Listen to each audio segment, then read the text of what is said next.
At the moment, I focus on validators. Those are proof of stake blockchain network. Basically, Bitcoin is proof of work. So it means that it requires a lot of energy to do a lot of computation, to process a lot of calculations, let's say to keep the network safe and secured and up and running, basically. If you're a residential real estate agent earning $200,000 a year and you want to grow your passive income, this show's for you. Learn the secrets other agents use and hear from experts in our field in order to guide you along your journey to investing in assets like apartment communities so that you can turn your commissions into cash flow.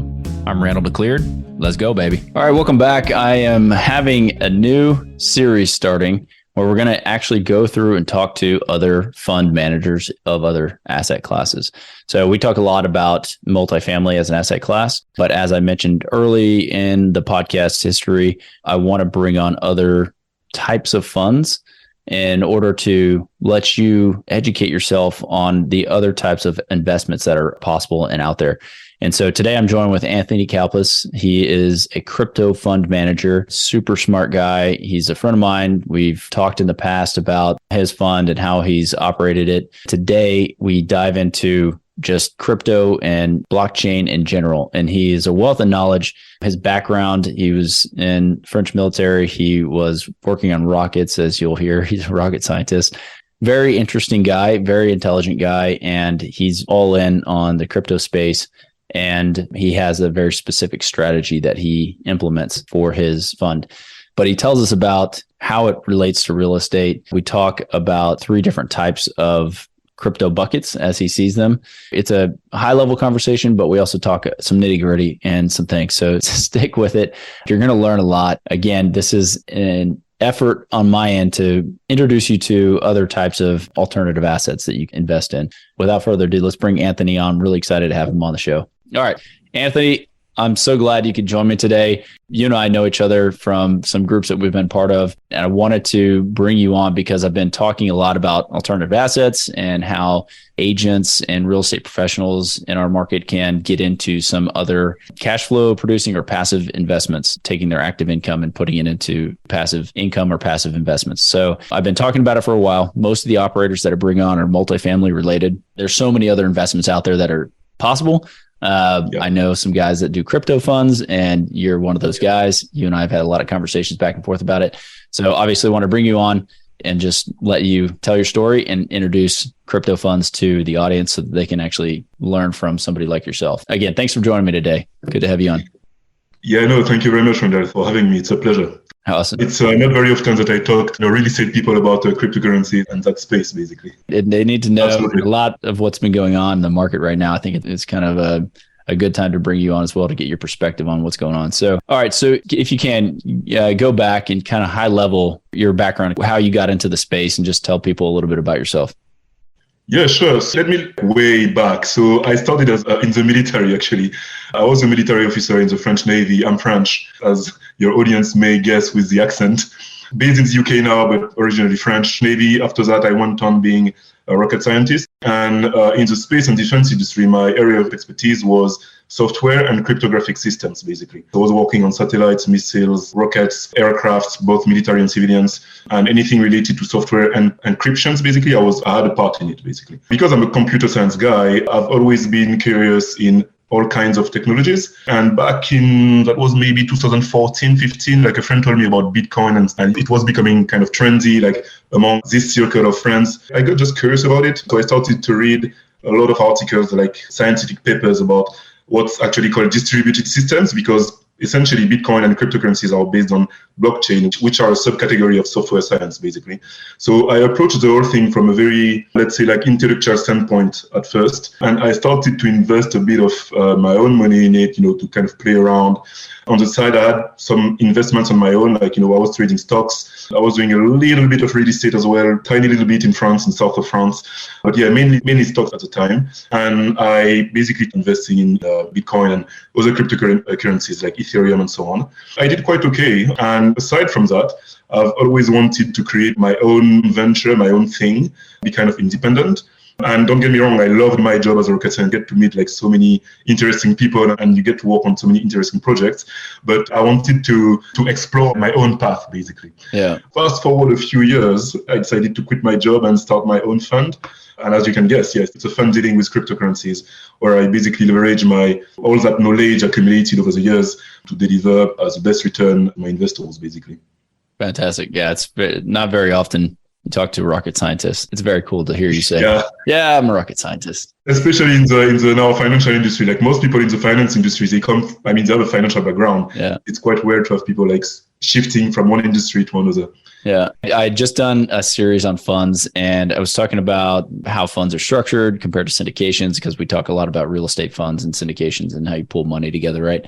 Maybe you don't know how they differ from crypto fund, but can you tell me like how a crypto fund would be structured in just a high level, kind of how an investor looking to invest, maybe like how it compares to a real estate type fund, if you know the differences? Yeah. Well, you know what, like overall, it's more or less the same thing, right? Like it's your typical LP GP structure, basically. So you have an entity where your investors will just like pour money in. And as a GP, you are basically the designated entity that has control on the LP entity, basically, control over the LP entity.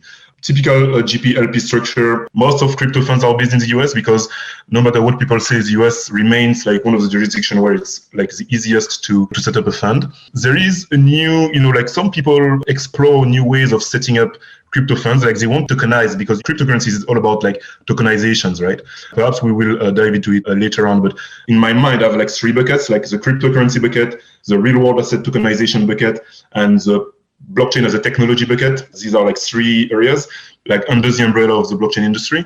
Anyway, back to funds. Some people are exploring ways on how to use tokenization to deliver a maximum return through their own cryptocurrencies that they issue, basically.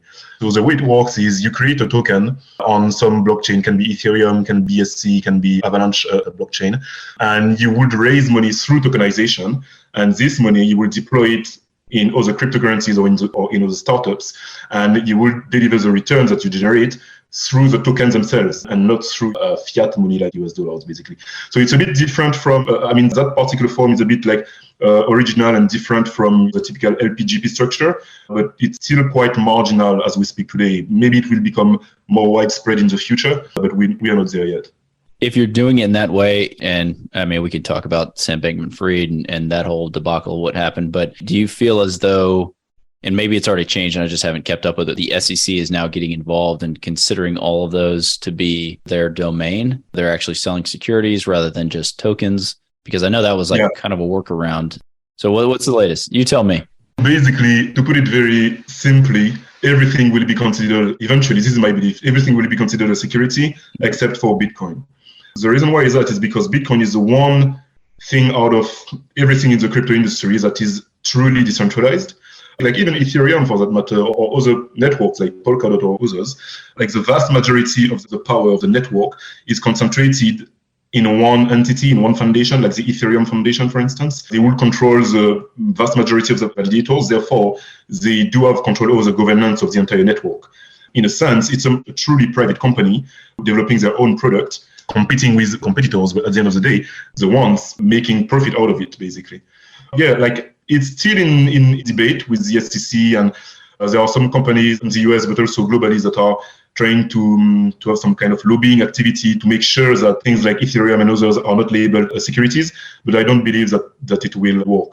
The easiest way for almost everybody, I would say, even for retailers, when you think about it, because people tell you like labeling these things as security will exclude a lot of people from participating in blockchain, cryptocurrencies, and financial market eventually. I kind of disagree with that statement, because yes, it's true that when the SEC comes in and things are made securities, you have a lot of things to comply with. So therefore, you have regulatory requirements. You cannot onboard any kind of investors. People need to be qualified investors or a certain type of investors, especially in the US, When you make things a security, and because things are automated through the blockchain, all those compliance and regulatory requirements will be much easier to deliver. Therefore, it will bring the cost down. Therefore, eventually, I'm not saying it will happen overnight, but eventually it will be possible to onboard non-qualified investors in issuance of securities, basically, over the long term. I do believe that securitizing the whole thing is the best play to do. Go back to, like I dug into, for listeners out there, look, there are a bunch of different regulations that the SEC makes you fall under, that you can get some sort of exemptions for full reporting like a publicly traded company. So you can have these private offerings called PPMs, private placement memorandums, that go out. And that's kind of what we're talking about right here, having a private offering that is semi-public, 506C, 506B. To your point, though, you're just talking about having some kind of regulation with people who are not accredited investors, perhaps. I was looking at Reg A filings and talking about it quite a bit in that group that we were in, about that seems to be the place to go. And so I don't know if you've looked at that, but Reg A is like a crowdfunding regulation to where you can raise capital. I think it's up to 10% of their net worth or something that you can, Correct. that people can invest. And so you don't have to be accredited to do that. Seems like that might be maybe a solution. Yes, the drawback about Reg A, though, is that my understanding is that it's capped, and the cap is quite low. I believe it's, is it $70 million or something like that? I will need to check. But anyway, it's one of the main critiques against Reg A. But yeah, point being, to your point, basically, yeah, there are ways to be compliant with regulation and to issue a security and still be able to onboard non-qualified, non-accredited investors, basically. Yeah. I think that the Reg A, when it first came out, it was capped at 5 million. So it was really small offerings. And then they came out with Reg A Plus, and that was quite a bit more. I don't know, up to 75 million or something like that. 75 million, yeah, correct. From memory, yeah. But anyway, that's just to that point. A lot there to unpack, because crypto in general, I guess, how do you make money in crypto? It's like, all right, there's a lot going on. There's 3 tranches that you see, 3 buckets that place crypto into. And so as a fund manager and as an investor in the space, like, where are you trying to play? And what's your investment thesis, I guess? How are you going to try to make some money, if you can talk about that, right? Yeah, let's get into it. So the 3 buckets I mentioned earlier, obviously these are like vast buckets, and there is only so much I can do in one day, basically. And I don't have the kind of bandwidth or team to address every single sector and niche that I'd like to address. At the moment, I focus on validators. Those are proof of stake kind of blockchain network, as opposed to proof of work. Basically, Bitcoin is proof of work. So it means that it requires a lot of energy to do a lot of computation, to process a lot of calculations, to, let's say, to keep the network safe and secured and running and up and running, basically. So that is proof of work. And my focus is proof of stake. It's much less demanding in terms of energy consumption. But what you need to do is to basically have skills, like computer skills, to set up your own validators, because you cannot wake up one morning and decide, hey, I'm going to set up a validator. You need to have, servers and a few knowledge in computer science. And number 2, you need to have a bit of capital to lock up a certain amount of token in each validator. So if the example of the Ethereum blockchain, for instance, so for the Ethereum blockchain to work, you need a bunch of nodes and validators to process the transactions. As a validator, you will need 32 Ethereum tokens locked up into your validator for your validator to generate a return on that, based on your 32 tokens locked in, basically. For Ethereum in particular, the reward varies, because obviously those validators, they are incentivized by earning Ethereum tokens, basically. Otherwise, they wouldn't do it for free. I mean, no one works for free, right? Essentially, what we do is my fund, we validate network transactions on different proof of stake network. We're on Ethereum, we're on Avalanche, on Polkadot, on Cardano, on those big layer ones, basically. The return varies based on the network. So when you take Ethereum, for instance, on average, it's in general 7-8% per year in Ethereum tokens. But theoretically, it could go all the way to 19.8% per year. And that depends on a lot of different parameters, basically. The number of transactions, the number of validators that are up and running globally, the quality of your validation, there are a lot of parameters that come into play. But on average, you can expect 7% something on return in Ethereum tokens. And then you need to add on top of that the token price appreciation, because the value of one Ethereum token fluctuates, as you know, on the crypto markets. So this is what we are focusing on at the moment. And I mean, there are many other sectors and subsectors that we could address, but it's a bit early and we need a bigger team for that for the moment. Yeah. And that's part of the first bucket I mentioned, which is a bucket of cryptocurrencies, basically. Yeah. So it fluctuates based on since you're getting paid in that token or in that coin, then or on that network's coin, then you're getting paid a fluctuating amount. So you're hoping that obviously crypto goes up or that Ethereum goes up in price. Correct. Basically, what is guaranteed is a minimum return in a native token. So let's say on Ethereum, it cannot go lower than 4.8% per year. The guarantee is that the validator will make 4% per year, 4.8% per year in Ethereum tokens. Now, the price of Ethereum can crash. It can lose, I don't know, like 60%. I mean, everything is possible on the crypto market, right? And the belief, like the thesis is that cryptocurrencies as a whole, layer ones in particular, because we are focusing on layer ones like Ethereum, Cardano, Polkadot, and so on, they will see a massive adoption because the innovation in the overall crypto industry is yet to be seen. Yes, there have been quite a few DeFi protocols or NFTs and so on. We are yet to see the equivalent of Amazon, Google, like all those big successes within the blockchain industry are yet to be seen. And when they will happen, when those big companies or projects or protocols will be built, they will be built on top of layer one protocols. Because, I mean, the reason why they are called layer ones is because they are the first layer on top of which anything else like decentralized is being built on. So we kind of bet on, okay, number one, validators, they make a minimum return in the native token. Number two, blockchain attached to that token should do well in time because it will be massively adopted because more applications will be built on top of that blockchain and more people will use it. Basically, this is the overall thesis. Yeah, it's like you're almost like a capital allocator with product at the same time. As you're talking about it, I'm trying to think, like, are you on the picks and shovels side of it where you're providing, you guys need this no matter what? Is there ever a scenario that you see where validators are not needed? Does that phase out with some sort of new tech that comes into the space, or is that? What can happen is another type of mechanism, but no matter what, you will still need the validation process. So instead of using proof of stake or proof of work, it can be another kind of consensus mechanism. It can be proof of history, can be proof of memory, can be proof of authority, proof of transactions. But no matter what, the activity of validating transactions is like consubstantial to how blockchains in general function. So there is no way around it. And if the consensus mechanism evolves in time, we'll just adapt and still be involved in validating transactions, basically. Yeah, so you could just pivot into that new thing. So with, I guess, risk mitigation and this type of thing, one, I want to talk about that, but I also want to get back to, before I forget, there's in a fund and set up in your structure, I'm kind of curious of like the return horizon that investors would look at. So I want to touch on that. And I also want to touch on, maybe the two other buckets, maybe like, because I mentioned one, cryptocurrencies, but also real world asset tokenization and real estate. There are some applications for real estate and also blockchain as technology. So yeah, so to your first point, return kind of thing, it kind of depends on how long you stay exposed to crypto markets. Like crypto markets are like super volatile. If you stay a very short amount of time, you're more likely to get burnt than making a gain.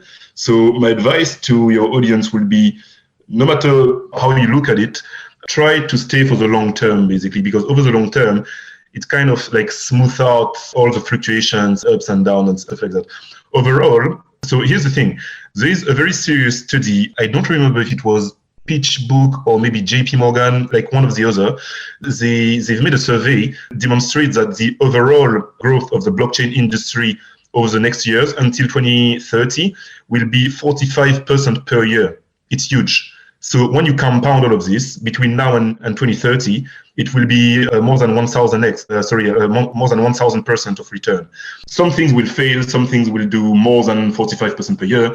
So in average, it's 45. We are betting on the fact that we can do on average 45% per year over the next few years. And our investing period, time horizon basically is 5 years, which kind of smooth all fluctuations or bear markets for that matter. A lot of stuff in there. I like how many questions I have for you because it's like fascinating, but immediately on the return. So it's a 5-year time horizon that you're targeting, plus or minus a year or two, depending on how the fund goes. I'm sure you could return some capital if you guys are crushing it. Correct. What does it look like throughout though? Like, is it an invest and I'm waiting to get any kind of return until the end, like a VC fund, or is there cash flow along the way? Like, how does that look? Yeah, so that particular fund we set up, it's like at the end, there is no like cash flow in between. You mentioned VC funds. There are some VC funds that do allow, within the blockchain space, that do allow for the investors to see some money before the end of the term. And the way they do that is basically they have some kind of agreement, like share revenue agreement with the portfolio companies, where basically they help the company to grow with strategic network introductions, like bringing like multi-million-dollar contracts. And, basically the company will share the revenues generated with the fund managers, basically, which in turn will redistribute those revenues to his investors. So everything is possible, basically. It really depends on how the fund is structured and what the fund is looking at, basically. Okay, got it. So that was one question. And then back to, I guess, in your setup and the structure, it's like risk mitigation strategy. Like, how are you looking at that? Because if you almost have to pick the layer one, that's kind of your bet. It's like layer one is going to continue, but then you have to pick and I'm going to botch it, but you have to pick either Ethereum or what are those called? You have to pick one of the layer tokens. One, basically, among all the layer ones, right? Yeah. How do you look at that? How do you decide which one to go after and know that they're going to have a lot of transaction volume on their platform? Yeah, no, good question. This is precisely where my expertise comes into. So as I said in the introduction, I was basically rocket scientist looking specifically at software and cryptographic systems. What I do now, I no longer look at space systems, but I look at blockchain systems. I just dive into the code. Like, I look at the architecture, how it is programmed, like what is their roadmap in terms of technical development? Is it realistic? Do they have what it takes to achieve their goals? Like, do they have the right team in place? Do they have the skills? All those parameters come into play to see, okay, does that particular blockchain, whether it's Ethereum or Avalanche or whatever, does it have what it takes to do well in time, basically, to stand the test of time? There are quite a few, layer ones, right? Like, there are 10 layer ones, like layer one projects, basically. Only a few of them, I believe, will do well in time. Identified like 13 to 15 layer one projects to allocate capital to. And we basically, back to your question about risk mitigation, we kind of diversify across 13 to 15 different layer ones. We do believe that, I could almost like mathematically prove it to you almost that these ones that we invest in have what it takes, like technologically speaking, to scale and to be adopted for sure. Yeah, that's kind of what I mean by it's almost like VC. Like, you are doing the deep dive on these platforms and saying, okay, I'm going to pick some winners, make some bets. But again, how much capital do you have to actually allocate to become, you just have to buy 32 tokens on Ethereum, essentially, right? Yeah. Is that so? Like, that's the when you think about it. Yeah, so it really depends on what protocol you're talking about, because each network will have its own set of requirements. So on Ethereum, it's 32 tokens, but from a fund's perspective, because you have like so many like costs, like you need to pay legals and accounting and stuff like that, it doesn't make sense to have only one validator on Ethereum. I mean, you might as well do that like on your own without the fund, basically. Yeah. Avalanche, you need to have like 2,000 AVAX tokens, and depending on the price, can be quite like pricey.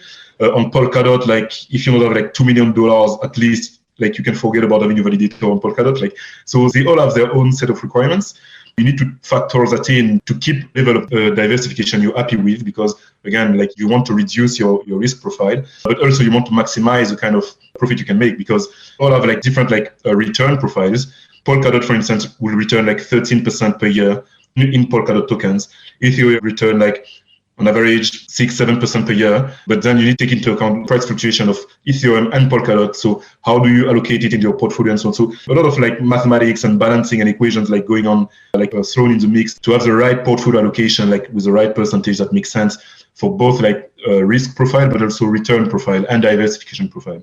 Yeah. So depends. Bottom line, it depends. What are you most excited about? Like what area and so on? Yes. Yeah. Like what protocol are you most excited about? And we'll talk about the other two buckets in a second, and how it ties into real estate, but just kind of curious, because I'm going to throw some dollar cost averaging into something real. Yeah, no problem. Yeah. So I would say, what, if you want to, let's jump into DCA now, dollar cost averaging. Just keep it simple, like do it on Ethereum, because I do believe that even though Ethereum is already like super big and super massive, it has this advantage of, number one, the first mover advantage, because it was the first layer ones, the first of all the layer ones, a very like active community, like the vast majority of the protocols that are being developed are developed on Ethereum. They have that momentum basically that will not die away anytime soon. But I do believe that it's probably not the protocols that will have the biggest upside. They are already quite massive compared to other layer ones. But in terms of certainty, I mean, they are on top of the game for sure. So I would say, yeah, Ethereum is like, if you don't want to be scratching your head for too long, okay, what is the best protocol and analyzing stuff, just go to Ethereum and you will be fine. We're proud to be sponsored by Ridgeline Investment Group. Ridgeline has a track record of transacting more than $53 million in assets throughout Texas. Ridgeline is currently looking to acquire 100 to 200 unit Class B multifamily communities between 5 and 20 million in San Antonio, Temple, Waco, Tyler, and other Texas secondary markets. To learn more about Ridgeline Investment Group, visit www.ridgelineig.com. Or just invest in your fund. Invest in my fund, yeah, for sure. Like, that is the second most simplest. That's right. It's like buying S&P as Ethereum type of equation. Let's talk a little bit about, again, I'm looking at it and I always look at these types of things. It's new and who is providing these services and who is actually trying to who's got the gold mine they're trying to mine and who's actually selling the picks and axes and shovels and that sort of thing to those guys. And like, I like this business down here or the picks and axes, you have a lot of customers, right? You're in that bucket is how I would look at it. And then what are the other two that you talked about? And what are some, I guess, like projects that are being built on and how does it tie back into real estate? Two buckets, although they are tied to the first one. I mean, they're all tied together, but like the two buckets are quite different. First bucket, as a reminder, it's what I call like cryptocurrencies in general. So you will find Bitcoin, Ethereum, DeFi projects, NFTs, some metaverse stuff in it as well. So it's like token-based basically, but cryptocurrencies focus. Second bucket is what other people call as well, real-world asset tokenization. The whole point is to basically fractionalize the ownership of real-world assets. So it can be real estate, can be mortgage, can be debt, can be gold mines, can be anything, equity, private equity, like anything really. And the point in tokenizing, I don't know, a real estate portfolio, for instance, or a debt fund or whatever, is to bring liquidity in the market. Let's consider the building I'm living in right now. So it's a 10-story building. I don't know how many, probably hundreds of, maybe tens of millions of dollars to acquire it. You cannot sell it like that, right? If you fractionalize it, if you tokenize it, you're now able to sell, 30% of your tokens. And people could just buy them and trade them and use them as a collateral to borrow more money and to buy other fractionalized assets. Basically, it's applying blockchain technology to make securities, to digital securities out of really anything. Art, real estate, you name it, basically. So this is the second bucket. And on that bucket, it's a game that mainly institutions are playing right now, like JP Morgan, Citi, HSBC, all of them, they are exploring those capacities because it would help them to reduce drastically, their payroll, because when you complete a trade, especially for stocks, for instance, you need to, you have a lot of reporting to do. Before settling the trade, there are a lot of steps to go through, basically. And when you automate this process with a blockchain, with smart contract and so on, you remove all the middlemen in between, which will be very cost saving for all those financial institutions. So these are the guys that are mainly playing into that field. Small startups are trying to get into it. There is one that I can mention. It's called R3, the letter R and the figure 3. So they are a blockchain. So basically, they are a blockchain development company. So they are developing private blockchains, and they work particularly with those financial institutions and banks to help them design and come up with technical solutions to tokenize all kinds of assets. There are a few other companies like Hyperledger. So it's like they are based on Ethereum, but essentially a private version of Ethereum, so to speak. And they leverage it, tokenize all kinds of stuff. People like you or your audience could reach out to them and say, hey, I have a portfolio of 100 of properties to tokenize, and they can do that for you, for instance. What was the name of that last one? Not R3, but the other one after that. Hyperledger. Hyperledger? What? Yeah, Hyperledger. So Hyper is a HYPER ledger as a ledger, basically. Okay. I'm going to link it in the show notes, so I just want to make sure we have it right. Yeah, and so these two that I've just mentioned, R3, Hyperledger, they are more on the technical side. You will also find startups that are also on the, let's say, financial side. It will help you to onboard your tokens on some sort of primary or secondary market. I can mention T0 is one of them, very big in the US, Securitize.io as well. Those two ones are the two biggest players in the US. In Europe, you will find DigiShares, you will find Tokeny, you will find, there is one, I think of the name, my memory is kind of blanking right now, but anyway, they are basically, their core business is to not only create the tokens on the blockchain and so on, but also onboard those tokens on their own primary and secondary market. Because I was just about to say that R3 and so on, they can create the tokens, but like making those tokens tradable is a whole other story. And this is the main pain point as we speak today of that bucket of real world asset tokenization. It's kind of easy to tokenize stuff. It's kind of easy to create a token. It's a lot less easier to have this token on a secondary market being liquid, having a lot of investors or clients willing to trade in and out of that tokens. So that is the second bucket, really.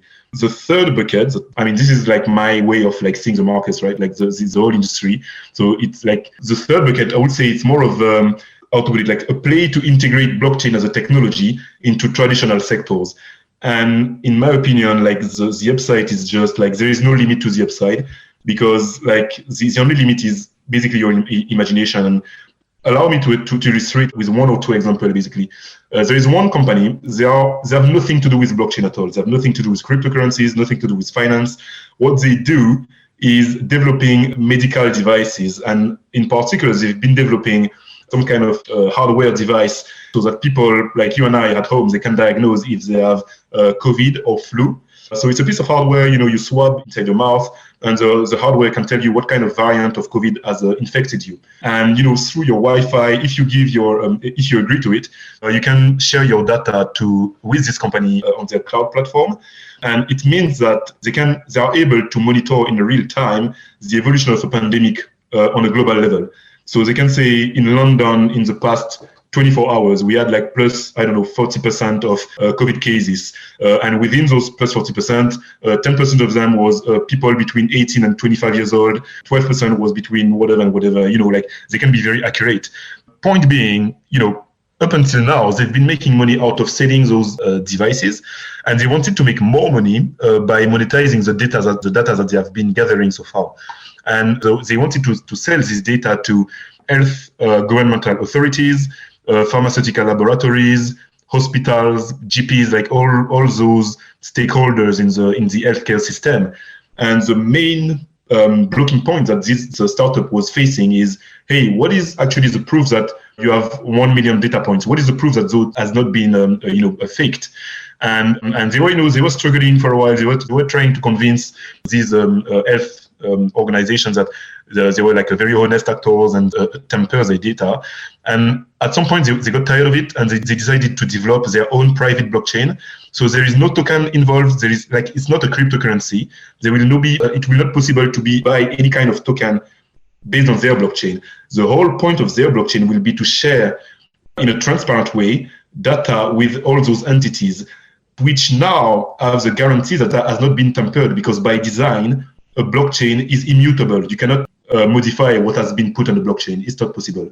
And this is one of the many examples where blockchain as a technology with no tokens attached. So this is why I put it in another bucket than cryptocurrencies as we know them today. This is how blockchain can be applied and integrate into so many different sectors. And I've been scouting various sectors, and I've been seeing quite a few very interesting innovations in sectors you wouldn't think of, like 3D manufacturing, supply chain, of course, it's one of the obvious sectors for blockchain, but also arts, auction, real estate, like 3D manufacturing, I said it already, but also AI, sports, entertainment. It's social networks as well. I'm telling you, there are quite a few startups. They are still very early stage as we speak. But they are working on leveraging basically blockchain technology without any tokens attached, but leveraging blockchain technology to create new products, new services, and integrate them into their own sector, disrupt it basically, and to gain some very sizable competitive advantage. Yeah, I was going to ask you, you got to it, but I was going to say, why are they tokenizing that, or why are they turning that into their own blockchain? And it's really just to prove to the health organizations. That makes sense. But how do they, how can the blockchain help them? It's not just one individual who took 5 different tests, right? And that data is there something that uniquely identifies their saliva compared to Joe down the street? Yeah, so basically this piece of device, like this little device, it's essentially a piece of hardware. So there is some kind of embedded software on it, like on the hardware.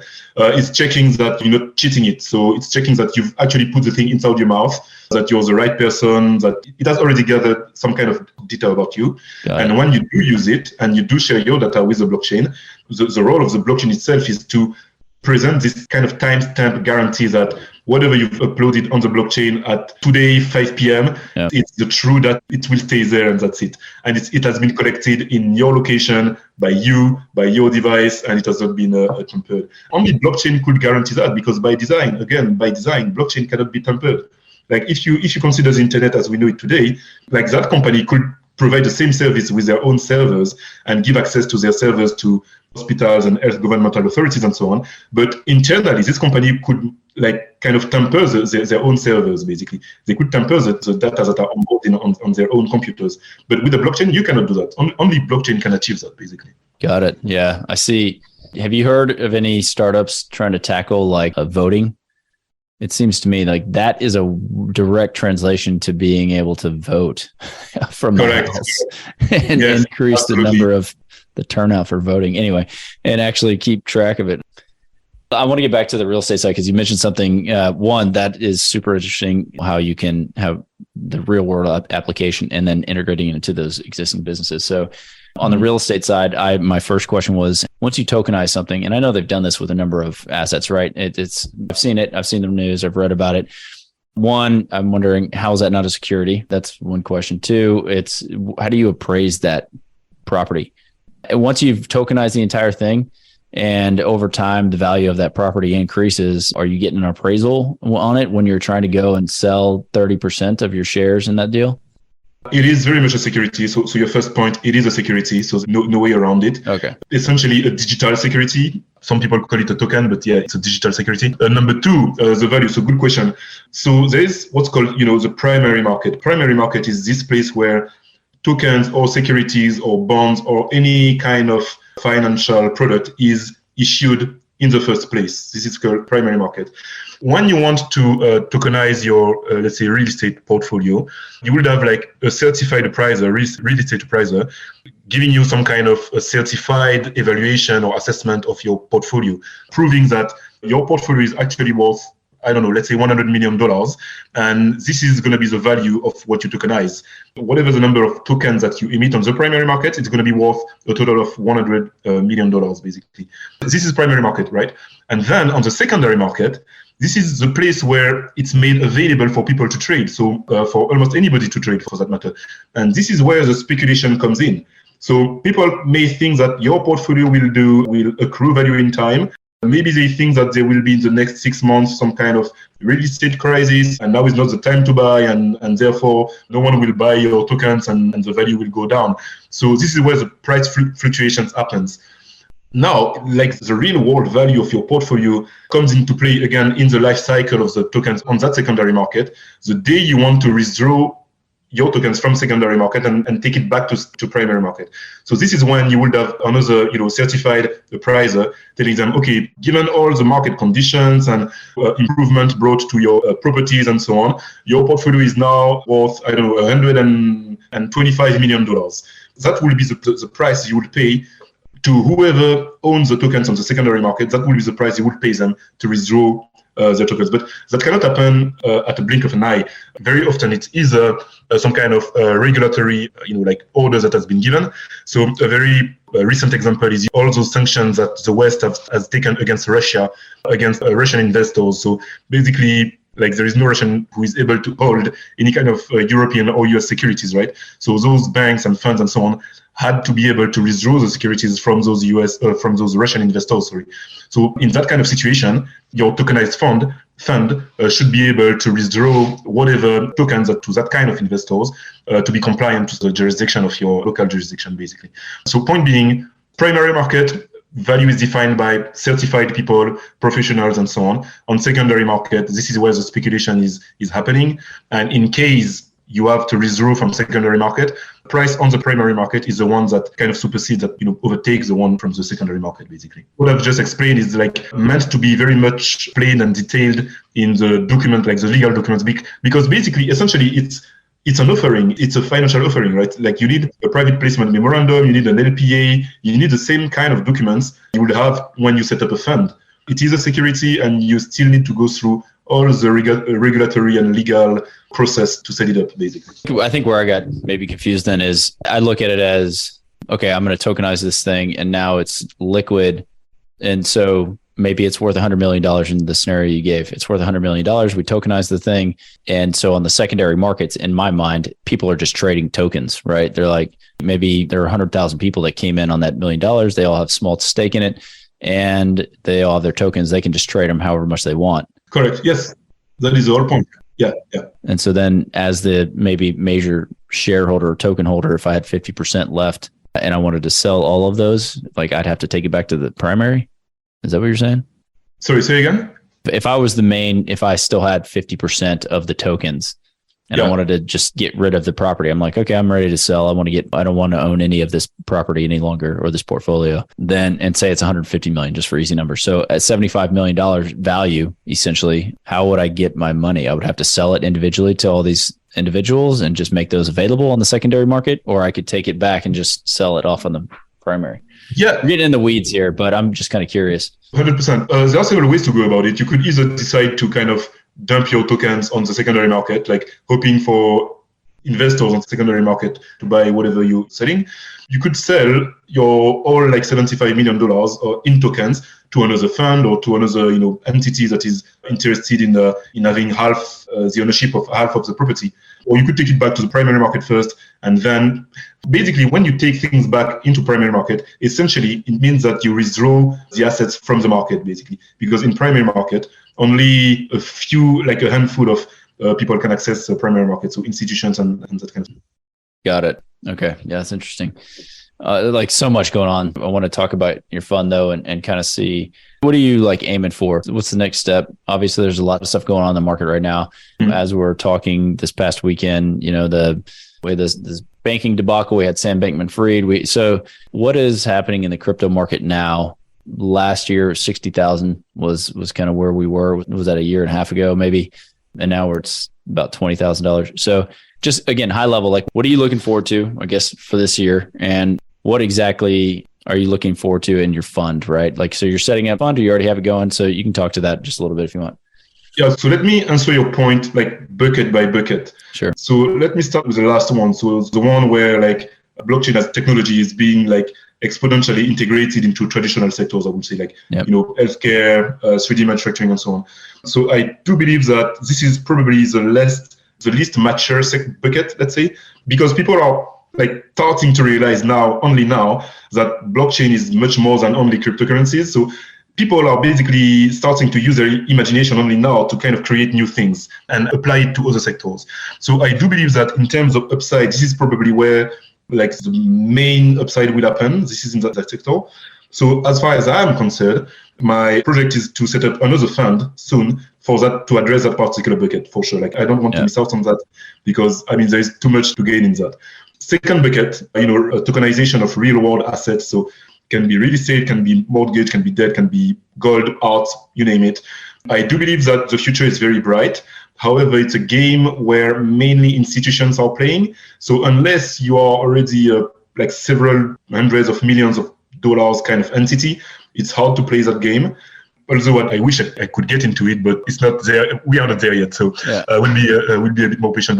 But definitely, the world, I do believe that the financial markets as a whole will be eventually tokenized. It just makes sense because, as I said, financial markets as we know them today, so stocks, bonds, and so on, they are super expensive and they are highly inefficient, because you need a lot of people like to cross-check that the whole trade has been completed, settled, the cash was there, and the right issuance has been done, and compliance and so on. Like the whole thing can be automated with smart contracts. So eventually, I don't know how soon, but I will bet, like I've heard rumors because I'm attending some events and I'm in some circles and so on. 2025, 2026 is a year where we will start seeing like those tokenized funds like going kind of mainstream. And then it will just be a matter of spreading it to the rest of the financial markets. And now, first bucket, as you said, Bitcoin was at like 60,000+ months, like a year ago.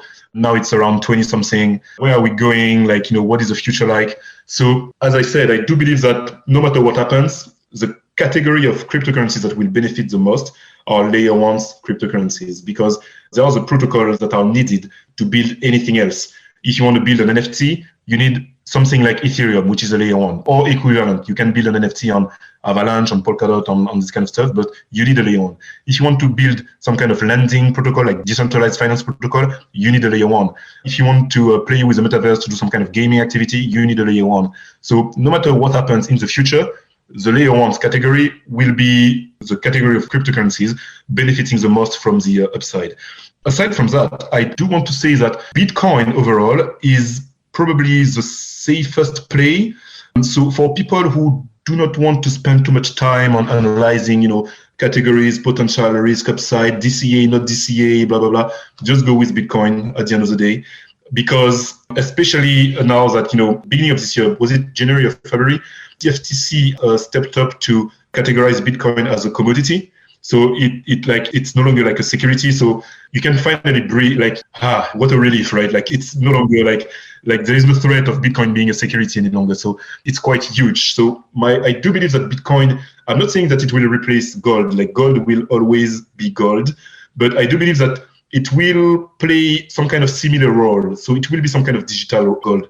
I cannot tell you right now how much Bitcoin will be in 2 years, 3 years, 10 years from now. But for sure, it will be very valuable, much higher than 60,000. This is my personal belief. Because again, everybody will see the potential of Bitcoin as some kind of digital gold, much more easily accessible than physical gold itself. Great upside in all those three buckets for sure. Yeah.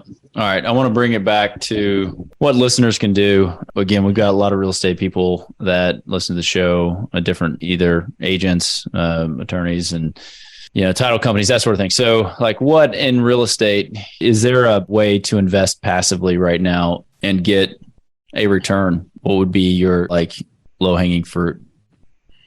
Well, I would say aside from going, kind of blindly for Bitcoin or Ethereum, kind of just doing a dollar cost average on it, the easier solution is to talk to a fund for that matter, because no matter how you look at it, the same thing is real estate, right? It's as if I was asking you what is the low hanging fruit in real estate? Well, you need to look into details, because the US is a big market, and each state has its own dynamic, and within one given state, you need to look at things in one city, and you need to go further, zoom into a specific neighborhood and so on. The same happens with cryptocurrencies and blockchain in general. It's hard to give some kind of easy turnkey solutions that anyone can apply that will fit anyone's need. I would say that if you want to maximize your return and sleep well at night, talk to someone who is actually, managing a crypto fund for that matter. And if you don't want to do that, and if you don't mind doing some kind of dollar cost average, just do it in Bitcoin and Ethereum. These are probably the two safest and play with the biggest upside. Even though I do believe that biggest upside will require to get into venture capital type of side of things with those startups integrating blockchain, as I said, into traditional sectors. Because potential is just it's unheard of, basically. It's super huge. But it requires a lot of work, it requires a lot of due diligence. And unless you're a professional, unless you do that day in, day out, it's a lot of headache. So let me ask you this then, because I still look at it as either you could be a capital allocator and you're taking a fund kind of a VC would, and you're betting on some companies who are already doing that, or you are trying to go and do that yourself and you raise a fund. So again, in real estate, you could be a capital allocator into someone else's deal. I could raise capital and put it into their deal as an LP, and then my fund is just an investor in these deals. What side are you most interested in? If you have a fund up and running and you're going in that third tranche, that third bucket, are you trying to create the companies, or are you trying to bet on the companies who are already creating the... Yeah, so essentially, we invest in companies that are creating products, services, and so on. Yeah. We don't it's more than just sprinkling a few money across a few companies. It's also helping them grow, strategic partnerships, network introductions, also code reviews, on the technical level and so on. It's basically betting on already existing companies. Early young companies that are developing innovative products, but then walking the journey with them to help them scale and grow, basically. Yeah, for sure. Awesome. That is very cool. Very cool space to be in. So, all right. I want to wrap it up. Just some questions not related to work. So, yeah, what's your favorite pastime not related to business? Let's get to know Anthony a little bit better. Aside from shooting rockets, like what else? Yeah, I mean, that's a good question, actually, because I like playing poker. One thing I do like is watching YouTube videos of tournaments, poker tournaments, like the World Series in Las Vegas and stuff like that. I do play poker with friends as well. Sorry? I was going to say, do you have a favorite player? You got anybody you watch? Yeah, so I mean, I'm French. I'm like super patriotic, right? So I've been in the army, blah, blah, blah. So the one that I support the most is David Iquitai. Okay. He's a French poker player. He won a few bracelets. He's a guy, and I like his vibe. You know, he's super like chill. I mean, he's really cool. He's really cool. I see Negrano on there a lot, and I see the Helmuth like spat they always have. It's funny to watch them like go back and forth. So it's very entertaining. Yeah, absolutely. Aside from that, I like just like walking. Basically, like walking helps me like clearing my head, basically. Yeah. And running a little bit as well. And other than that, time with family. Like, aside from, being a rocket scientist and like all these like fancy stuff, I'm a very simple guy. I just do simple stuff. Nice. Well, to that point, like what's the best thing or memory that's happened to you or your family in the last like 60 days or so? Well, I guess, okay, so I'm engaged right now. I'm about to get married this year. We recently chose the venue because we are quite international. My future wife is half Israeli, half Nigerian. Yeah. Myself, I'm French and have like friends like scattered from all over the world. So it was a headache to choose the right venue, like, because we wanted to accommodate kind of everyone. Yeah. We found one recently and it was a bit of a relief. Oh yeah, for sure. Congrats. That's awesome. Thank you. Yeah, that's should be a good event then if you got people coming in from all over the place. Let's see. And then name one or two people who've been most influential to the way you think or your success. Yeah, that's a tough one because there are quite a few of them. And the one, the usual ones like, Warren Buffett, like Elon Musk, of course, like all those like prominent guys, like celebrities, but like geniuses, like there is only one Warren Buffett in the history of humankind. So aside from those guys, I would say people that have been very close to, but like former mentors, my former head of when I was in the army, like they were like very like charismatic people. And like no one knows them, like they're not celebrities, like, apart their families and their friends and their close because no one knows them. But they are the kind of people that inspired me by their simplicity, so to speak, like by their like super humble guys, but like super efficient and, like highly skilled. Ever since I was a kid or like a teenager and then, enrolled in the army and then, student and like my entire journey, I've always had like one or two people I could like look up to and take as a role model. Yeah, I'm grateful for all of them. And I mean, I can give names, but like there's Guylaine, there's Didier, but no one in your audience would know them. But yeah, like basically.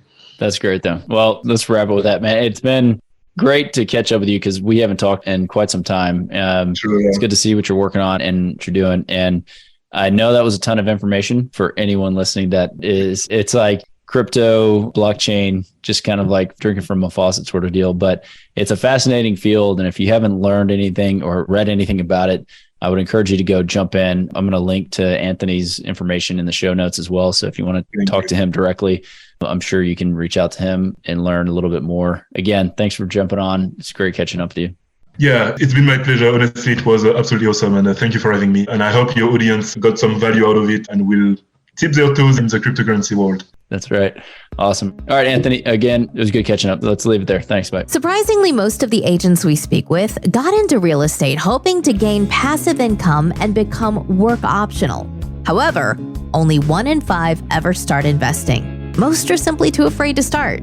Once you get educated by listening to this show, you'll be able to overcome that fear and become the 1 in 5 who are finding financial freedom. Don't miss a single episode. If you want to stay up to date, the best way is to make sure you're subscribed. So if you haven't done that, go ahead and do it now. And we'll catch you on the next episode.